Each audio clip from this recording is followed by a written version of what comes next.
देखा भैया, एको देवर अपना भौजी के खुश करे खातिर का चटावत बा।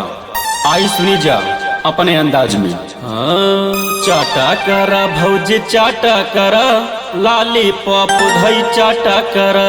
चाटा करा भौजी चाटा करा, लाली पॉप धई चाटा करा। खाटा करा भौजी खाटा करा, रातों दिन नहीं खाटा करा।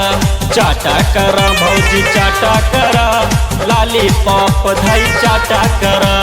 हे भौजी अरे दूरे तू अपने आटा धरा, मोहे मलाई के चाटा करा। अरे चाटा करा भौजी चाटा करा, लाली पॉप धई चाटा करा। जजवाही करियवा के साटा करा, लाली पॉप धई चाटा करा।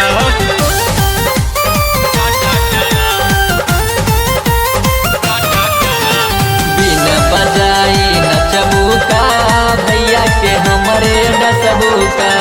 बन के नगिनिया न डासा करा, लाली पॉप धई चाटा करा।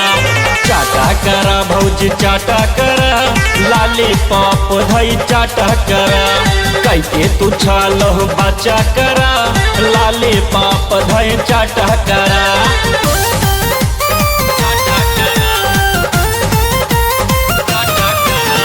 है भाटा है भाटा, लैला भौजी हमार भाटा।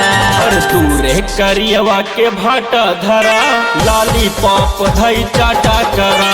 चाटा करा भौजी चाटा करा, लाली पॉप धई चाटा करा। यही लौंडन से भौजी बाचा करा, रहुले से खाली साटा करा।